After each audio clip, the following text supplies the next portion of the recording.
Hi guys, the next part to 3E is using the gradient intercept method to sketch a linear graph. So our knowledge of what a gradient and what the y-intercept is, and being able to use those two things to sketch a graph, a linear graph. So here we have this linear equation, y equals 2x minus 4. The general equation for a linear equation is y equals mx plus c, where the m, as we know, represents the gradient and the c represents the y-intercept.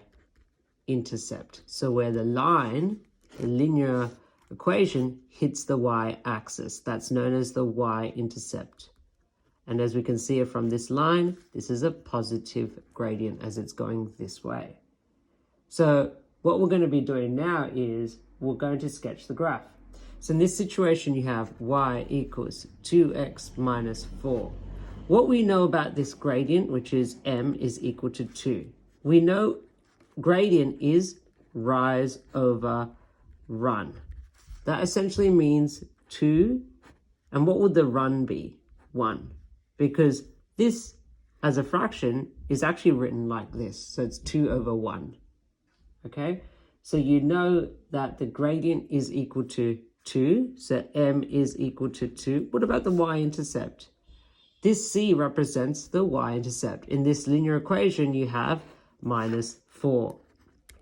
So y-intercept is equal to minus 4. So what does that mean now? Now we can plot this linear equation. So if we have here, if we draw it out, you have the x-axis, the y-axis. Okay, so now we have the y-intercept as negative 4. So if we used a ruler, you'd have your negative 1, negative 2, negative 3, negative 4. Okay, so it's very important to use a ruler in these questions. So it's negative 4, so the y-intercept is here. So 0, negative 4. Now, what do you know about the rise over run? You know about the rise over the run. What do we know as the gradient? 2. So the rise is 2 units. So 1, 2. And if we draw the x-axis as well, so rise is 2, the run is 1. That means we essentially know that this is the next coordinate. Now, if we go again, rise is 2, run is 1. We know this is the next coordinate, so on and so forth. So if we were to sketch this line, it would somehow look like this. This linear equation would look like this. Now, you still have to fill in the units on this axis, this side of the axis, and you also need to fill in the units for this particular y-axis. So that's how you will sketch this linear equation.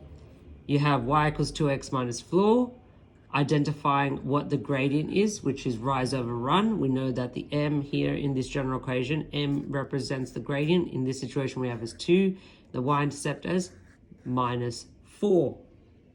So y-intercept means where the line hits the y-axis. So that's here. And then from then onwards, we use the gradient to find out the next coordinate and the next coordinate. And then you can plot your particular equation. Okay? So hopefully you guys have understood that. I'm going to put up a few questions for you guys to do on Show My Homework for 3E.